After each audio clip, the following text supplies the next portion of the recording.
अस्सलाम वालेकुम स्टूडेंट्स। आज हमने जो है वो अपना चैप्टर 10 स्टार्ट करना है, जिसमें हम किसके बारे में स्टडी करेंगे, गैशियस एक्सचेंज के बारे में स्टडी करेंगे। राइट। सो गैशियस एक्सचेंज को अगर हम डिफ़ाइन करते हैं तो गैशियस एक्सचेंज का वर्ड टू वर्ड मीनिंग क्या है। राइट। एक्सचेंज का मतलब क्या होता है? Exchange meaning interchange. Right. Interchange करना मतलब अदली बदली करना। किस चीज़ को इंटरचेंज करेंगे यहाँ पर? गैसेस को। गैशियस का मतलब क्या होता है? गैसेस। एक्सचेंज मतलब क्या है? इंटरचेंज। इट्स मीन कि किसकी इंटरचेंज हो रही होगी? गैसेस की इंटरचेंज हो रही होगी। एक गैस इनवर्ट मूव करेगी, फॉर एग्जांपल ये सिस्टम है। राइट। इस सिस्टम में एक गैस जो है वो इनवर्ट मूव कर रही है, एक गैस जो है वो आउटवर्ड मूव कर रही है। तो एक गैस आ रही है, एक गैस जा रही है, तो this is the gaseous exchange. Right. So हमने गैशियस एक्सचेंज डिस्कस करना है। पहले किस में डिस्कस करेंगे? प्लांट्स में डिस्कस करेंगे। राइट। सो क्या प्लांट्स गैशियस एक्सचेंज करते होंगे, और अगर करते हैं तो क्यों करते हैं, क्यों ज़रूरत पड़ती है प्लांट्स को गैशियस एक्सचेंज करने की? प्लांट्स जो है वो दो वाइटल प्रोसेसेस परफॉर्म करता है। एक एक करके इनको डिस्कस करते हैं। पहला प्रोसेस है फोटोसिंथेसिस। क्या प्रोसेस होता है ये फोटोसिंथेसिस का? फोटोसिंथेसिस में प्लांट जो है वो क्या यूज़ करता है? कार्बन डाइऑक्साइड यूज़ करेगा, और क्या यूज़ करेगा? वाटर यूज़ करेगा। राइट। और क्या रिक्वायर्ड होता है? सनलाइट रिक्वायर्ड होती है। और क्या रिक्वायर्ड होगा? क्लोरोफिल रिक्वायर्ड होगा। ये सब यूज़ करके प्लांट क्या बनाता है? अपना फूड प्रिपेयर करता है। साथ साथ क्या रिलीज़ करेगा? ऑक्सीजन गैस रिलीज़ करेगा। राइट। सो इसमें हमने क्या देखा? फॉर द फोटोसिंथेसिस, प्लांट को फूड बनाने के लिए, प्लांट को फोटोसिंथेसिस करने के लिए कौन सी गैस चाहिए? Carbon dioxide gas. It's mean कि carbon dioxide gas is taken in, right, inward move कर रही है फॉर द फोटोसिंथेसिस। और ऑक्सीजन क्या कर रही है यहाँ पर? रिलीज कर रहा है। तो इट्स मीन कि oxygen gas is taken out. So आपने यहाँ पर देखा कि फोटोसिंथेसिस के लिए एक गैस यूज हो रही है, एक गैस रिलीज हो रही है। तो it's mean this is gaseous exchange. Plant ने क्या किया है? प्लांट ने गैशियस एक्सचेंज किया है फॉर द फोटोसिंथेसिस। राइट। इसी तरह एक और प्रोसेस होता है जिसे हम क्या कहते हैं? रेस्पायरेशन। अब रेस्पायरेशन कौन सा प्रोसेस है? अगर हम इसको डिस्कस करते हैं तो प्लांट ने जो फूड प्रिपेयर किया होता है वो किससे रिएक्ट होता है? ऑक्सीजन से। ऑक्सीजन की प्रेजेंस में ब्रेक डाउन होगा, और वो फूड हमें क्या प्रोवाइड करता है? एनर्जी प्रोवाइड करता है। एनर्जी के साथ साथ ये वाटर और कार्बन डाइऑक्साइड रिलीज करेगा। राइट। सो इट्स मीन कि इस प्रोसेस में फॉर द रेस्पायरेशन प्लांट्स ने ऑक्सीजन यूटिलाइज किया है। Oxygen is taken in, right, और कार्बन डाइऑक्साइड जो है वो रिलीज कर रहा है। तो carbon dioxide gas is taken out. Right. So यहाँ पर भी हमने क्या देखा? एक गैस वो इनवर्ट मूव कर रही है, एक गैस जो है वो आउटवर्ड मूव कर रही है, एक गैस वो यूटिलाइज कर रहा है, एक गैस रिलीज कर रहा है। So this is gaseous exchange. तो हमने दो मेन प्रोसेसेस देखे, दो वाइटल प्रोसेसेस देखे जो प्लांट परफॉर्म करता है। फोटोसिंथेसिस परफॉर्म करता है, रेस्पायरेशन परफॉर्म करता है, लेकिन उसके लिए उसको क्या रिक्वायर्ड होता है? गैशियस एक्सचेंज रिक्वायर्ड होता है। राइट। सो यहाँ पर जो है वो हम कुछ डिफरेंसेस डिस्कस करते हैं फोटोसिंथेसिस और रेस्पायरेशन के बारे में। कुछ पॉइंट्स देखते हैं कि क्या प्रोसेसेस हैं। राइट। इसके लिए जो है वो हम कॉलम बना लेते हैं। यहाँ पर एक साइड पे हम क्या लिखेंगे? फोटोसिंथेसिस। दूसरी साइड पे हम क्या लिख लेते हैं? रेस्पायरेशन। राइट। इन दो प्रोसेसेस को डिस्कस कर लेते हैं। सो हम क्या देखते हैं? सबसे पहला पॉइंट, फोटोसिंथेसिस कौन सा प्रोसेस होता है? फोटोसिंथेसिस इज एनाबॉलिज्म, जबकि रेस्पायरेशन इज कैटाबॉलिज्म। अब ये क्या टर्म है, एनाबॉलिज्म और कैटाबॉलिज्म, राइट। कैटा से आप लोग याद रखोगे, सी से याद रखोगे, सी का मतलब कट है। रिमेंबर करने के लिए आसान हिंट है आप लोगों के लिए कि सी मतलब कट। कट करना मतलब कि आप अगर कट कर रहे हो तो एक लार्जर मॉलिक्यूल है, उसको कट किया, उसको ब्रेक डाउन किया और वो किस में कन्वर्ट हो जाएगा, स्मॉलर मॉलिक्यूल्स में। तो मैं लिख सकती हूँ कैटाबॉलिज्म के नीचे कि कैटाबॉलिज्म में लार्जर मॉलिक्यूल किस में कन्वर्ट होगा, स्मॉलर मॉलिक्यूल में। और एनाबॉलिज्म क्या होगा, बिल्कुल इसके अपोजिट है। एनाबॉलिज्म में स्मॉलर मॉलिक्यूल्स यूज होंगे, कंबाइन होंगे और क्या फॉर्म करेंगे, लार्जर कॉम्प्लेक्स मॉलिक्यूल फॉर्म करेंगे। क्या हमने इक्वेशन में अभी यही देखा, फोटोसिंथेसिस की इक्वेशन में कार्बन डाइऑक्साइड और वाटर यूज हो रहे हैं, स्मॉलर मॉलिक्यूल हैं, फूड बना रहे हैं जो कि कॉम्प्लेक्स मॉलिक्यूल होते हैं। और रेस्पिरेशन में हमने क्या देखा कि फूड ब्रेक डाउन हो रहा है, कट हो रहा है, ब्रेक डाउन होके क्या बना रहा है, स्मॉलर मॉलिक्यूल्स, वाटर और carbon dioxide gas, right.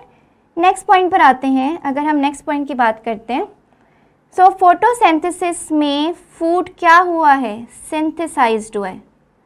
Synthesized मतलब फूड बनेगा इन फोटोसिंथेसिस। लेकिन अगर हम रेस्पिरेशन की बात करते हैं तो रेस्पिरेशन में फूड क्या हो रहा है, फूड ब्रेक डाउन होगा, टूट जाएगा स्मॉलर मॉलिक्यूल्स में।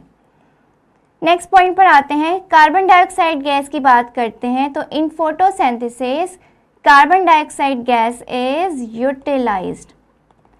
कार्बन डाइऑक्साइड गैस क्या होगी, यूज्ड होगी। लेकिन in respiration carbon dioxide gas is released होगी, राइट। नेक्स्ट पॉइंट पर आते हैं, ऑक्सीजन की अगर हम बात करते हैं तो इन फोटोसिंथेसिस ऑक्सीजन क्या होगी, रिलीज्ड होगी। लेकिन इन रेस्पिरेशन ऑक्सीजन क्या होगी, यूटिलाइज्ड होगी, राइट। और हम क्या देखते हैं, फोटोसिंथेसिस के लिए क्या रिक्वायरमेंट है, यहाँ पे क्लोरोफिल रिक्वायर्ड है। तो इट्स मीन के photosynthesis required chlorophyll, chlorophyll must चाहिए होगा। लेकिन रेस्पिरेशन के लिए इक्वेशन में मैंने कुछ यहाँ पे ऐसा लिखा कि क्लोरोफिल चाहिए नहीं, तो इट्स मीन कि it does not require chlorophyll, इसको क्लोरोफिल रिक्वायर्ड नहीं होता है। अगर फोटोसिंथेसिस को क्लोरोफिल रिक्वायर्ड है तो इट्स मीन कि ये सिर्फ किस में अकर होता होगा, ये प्लांट्स में अकर होता है। फोटोसिंथेसिस कौन करता है, प्लांट्स करता है, हम तो नहीं करते, ह्यूमंस तो नहीं करते। क्यों नहीं करते, क्योंकि हमारे पास तो क्लोरोफिल ही नहीं है। लेकिन रेस्पिरेशन जो है वो in all living cells, her living cells के अंदर होता है रेस्पिरेशन। कोई भी लिविंग ऑर्गेनिज्म होगा, कोई भी लिविंग सेल होगा, वो मस्ट क्या करेगा, रेस्पिरेशन करेगा, राइट। अब अगर हम आते हैं टाइम की, तो क्लोरोफिल तो हमने डिस्कस कर लिया कि रिक्वायर्ड होता है। और क्या लिखा है उसके ऊपर मैंने कि सनलाइट भी चाहिए प्लांट को। तो इट्स मीन कि ये कब अकर होता होगा, इन डे टाइम। किस टाइम पे अकर होगा, डे टाइम पे अकर होगा, क्योंकि उसको सनलाइट चाहिए। क्या मैंने रेस्पिरेशन में ऐसा कुछ लिखा है, नहीं लिखा। तो it's mean it can occur in every time, या ये हर टाइम अकर हो रहा होता है। चाहे दिन हो तब भी रेस्पिरेशन हो रही होगी, चाहे नाइट हो तब भी रेस्पिरेशन हो रही होगी, राइट। सो यहाँ पर जो है वो हमने कुछ डिफरेंसेस डिस्कस करे हैं, फोटोसिंथेसिस और रेस्पिरेशन के बारे में देख लिया है। सो प्लांट्स में कोई ऐसा पॉइंट तो होना ज़रूरी है जहाँ से गैसियस एक्सचेंज क्या हो रही होगी, अकर हो रही होगी। एक गैस इनवर्ड मूव करेगी, एक गैस आउटवर्ड मूव करेगी। सो प्लांट्स में ऐसा कौन सा पॉइंट है उसको हम यहाँ पर डिस्कस कर लेते हैं। अगर मैं यहाँ पे एक लीफ ड्रॉ करती हूँ, राइट, ये लीफ है, इसको हम इनलार्ज करके देखते हैं। मैं इस पॉइंट को इनलार्ज कर रही हूँ और इसका सेलुलर स्ट्रक्चर ड्रॉ करते हैं। सो मैं यहाँ पे कुछ सेल्स ड्रॉ करूँगी। इसके बाद यहाँ पर बीच में मैं एक बीन शेप, एक स्पेशलाइज सेल्स ड्रॉ कर रही हूँ, राइट। ये मैंने सेल्स ड्रॉ करे, कौन से सेल्स हैं ये भी हम डिस्कस करेंगे। नीचे मैं कुछ सेल्स ड्रॉ कर रही हूँ, लार्ज सेल्स हैं, इस तरह कुछ स्ट्रक्चर ड्रॉ करेंगे, राइट। सो ये कौन से सेल्स हैं इनको हम देख लेते हैं। सबसे पहले जो मैंने एक लेयर ऑफ सेल्स ड्रॉ की है, दिस वन, ये कौन से सेल होते हैं, एपिडर्मिस। राइट। नीचे जो सेल्स ड्रॉ किए हैं ये कौन से सेल्स होते हैं? Mesophyll cell. और जो मैंने स्पेशलाइज सेल ड्रॉ किए हैं, जो बीन शेप सेल्स ड्रॉ किए हैं, इन्हें हम कहते हैं गार्ड सेल। ये कौन से सेल होंगे? गार्ड सेल होंगे। गार्ड सेल के बिटवीन आप एक नोट करोगे कि एक ओपनिंग आ रही है, ये ओपनिंग, इस ओपनिंग को हम क्या कहते हैं? स्टोमेटा। और यही वो ओपनिंग है, यही वो पॉइंट है जहाँ से gases inward and outward move करती हैं। इट्स मीन कि गैसेस एक्सचेंज कहाँ से अकर होगी? स्टोमेटा से अकर होगी, राइट। सो अब ये जो ओपनिंग एंड क्लोजिंग है, इसको कोई ना कोई तो रेगुलेट कर रहा होगा, कब स्टोमेटा ने ओपन होना है, कब स्टोमेटा ने क्लोज्ड होना है। तो इसको कौन रेगुलेट करता है? It is regulated by guard cell. कौन रेगुलेट करेगा? गार्ड सेल रेगुलेट करेगा, राइट। सो कैसे गार्ड सेल रेगुलेट करता है ये हम डिस्कस कर लेते हैं। यहाँ पर कंसीडर करते हैं कि डे टाइम है।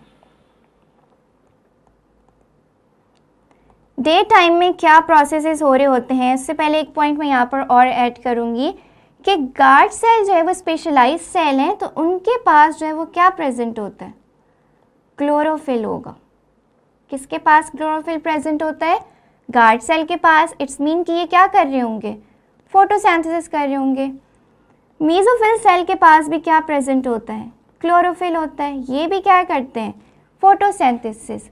लेकिन जो एपिडर्मिस सेल है उनके पास क्लोरोफिल नहीं होगा, ये फोटोसिंथेसिस नहीं करते हैं, राइट।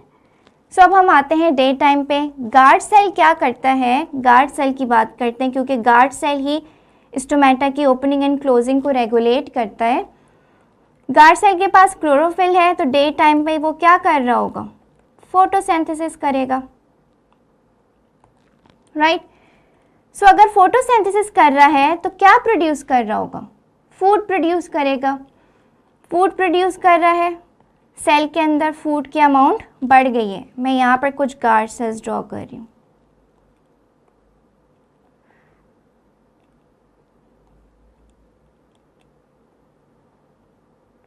ये गार्ड सेल्स ड्रॉ किए हैं। अब गार्ड सेल जो है वो क्या परफॉर्म कर रहे हैं? फोटोसिंथेसिस। तो इट्स मीन इनके अंदर क्या बनना शुरू हो गया है? ग्लूकोज बनना शुरू हो गया, फूड बनना शुरू हो गया। जब फूड बढ़ जाएगा, फूड क्या होता है? ग्लूकोज होता है। तो ऑब्वियस सी बात है कि वाटर लेवल सेल के अंदर क्या हो जाएगा? कम हो जाएगा। तो जब वाटर लेवल कम हो जाएगा तो इसको तो वाटर रिक्वायर्ड होता है। तो वाटर क्या करेगा? Water moves into the guard cell. Water जो है वो गार्ड सेल के अंदर मूव करना शुरू कर देगा, क्योंकि गार्ड सेल के अंदर वाटर कम हो गया है।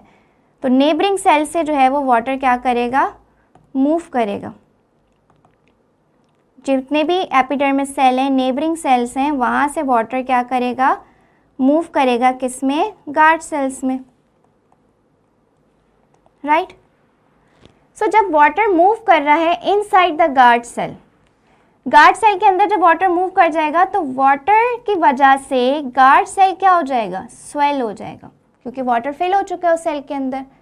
जब फिल हो जाएगा, स्वेल हो जाएगा, तो उसके लिए हम एक टर्म यूज़ करते हैं और हम कहते हैं कि गार्ड सेल क्या हो चुका है? टर्जिड हो चुका है, राइट। क्या वर्ड यूज़ किया जाता है? टर्जिड।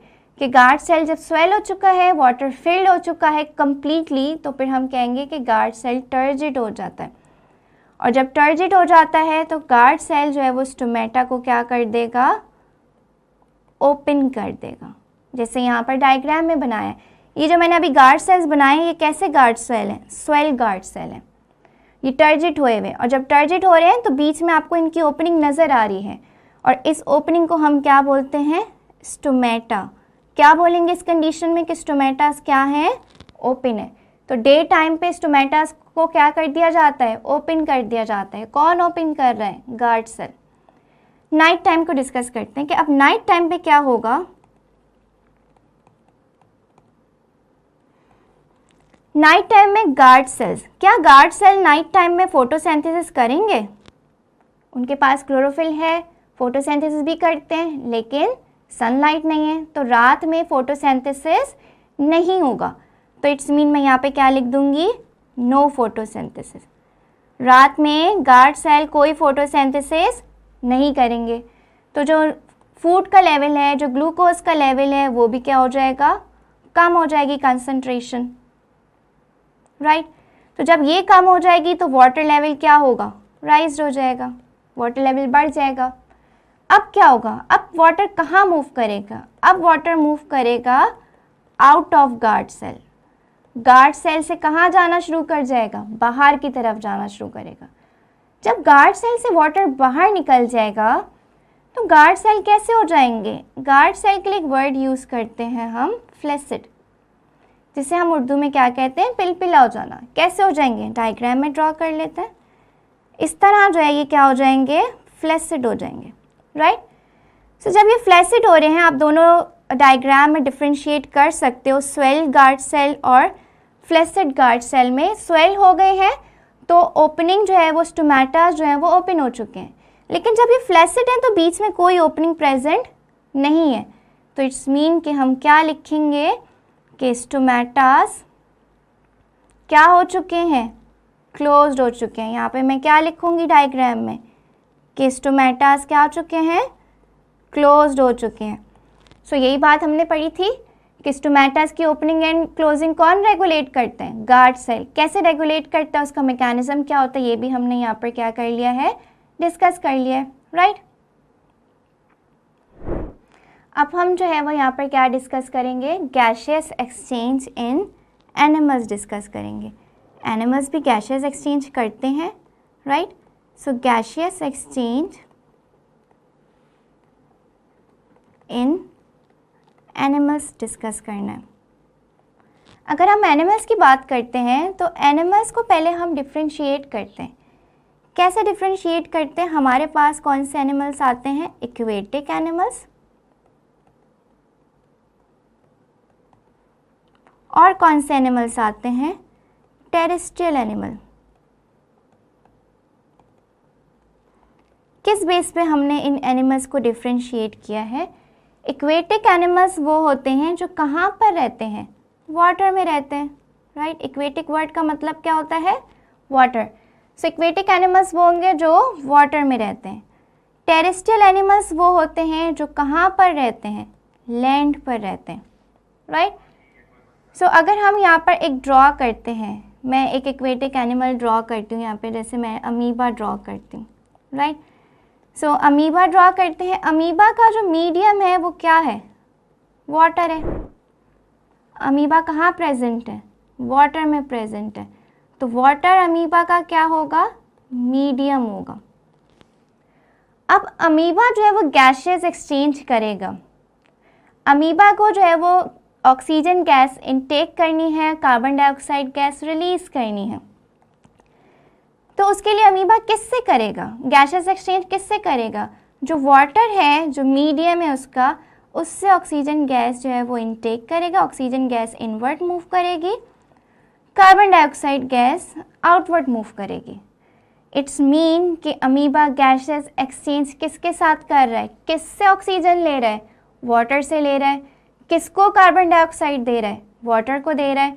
तो वाटर यहाँ पर क्या कहलाएगा, रेस्पायरेटरी मीडियम कहलाएगा।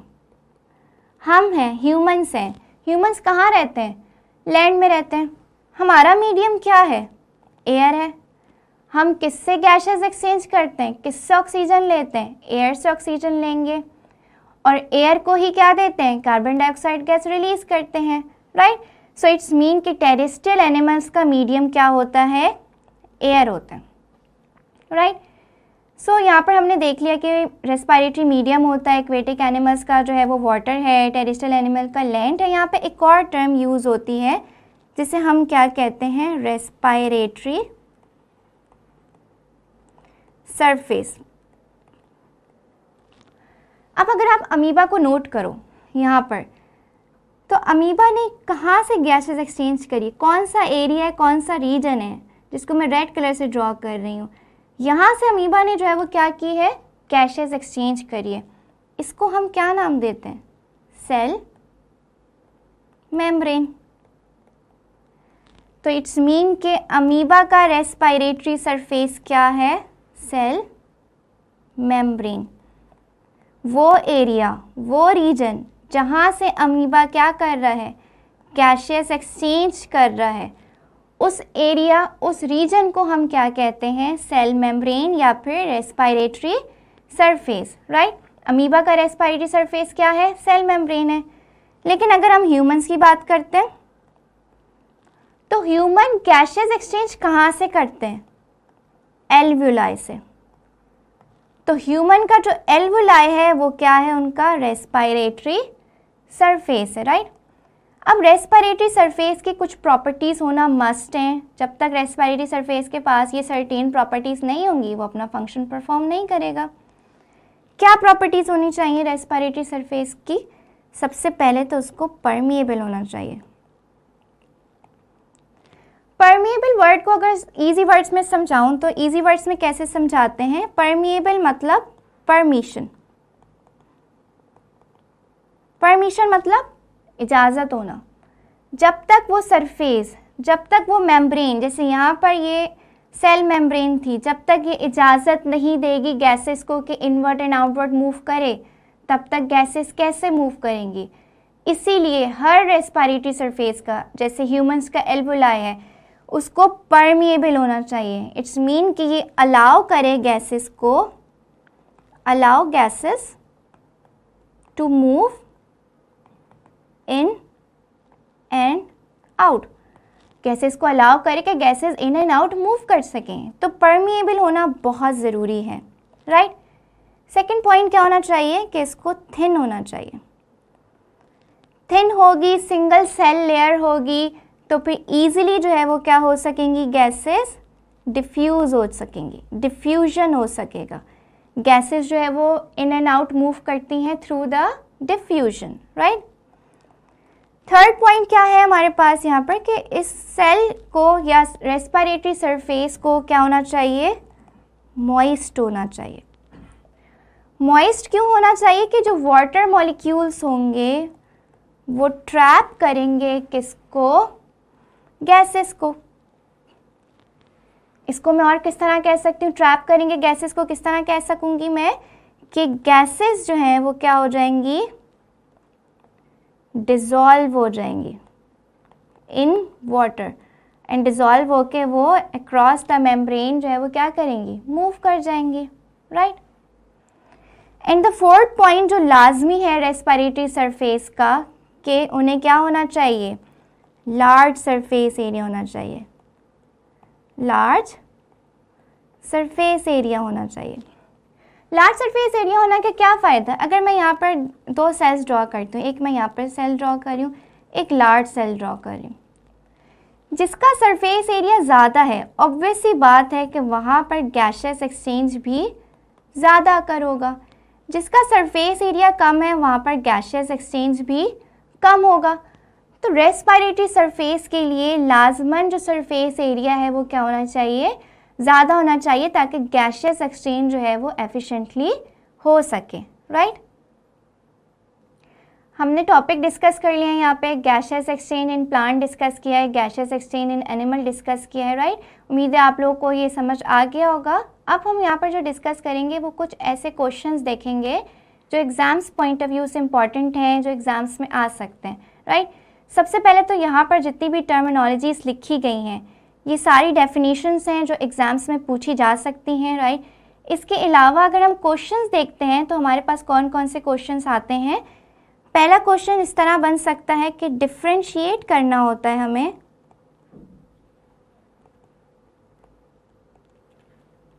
बिटवीन फोटोसिंथेसिस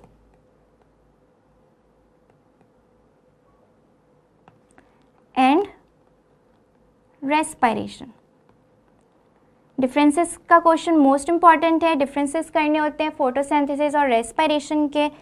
इसके अलावा सेकंड क्वेश्चन क्या बन सकता है कि डेफिनेशन तो आपके पास कोई भी आ सकती है, किसी भी टर्म को डिफाइन करने के लिए आ सकता है। प्रॉपर्टीज़ पूछी जा सकती हैं। किसकी प्रॉपर्टीज़ पूछी जाएंगी? रेस्पिरेटरी सरफेस की।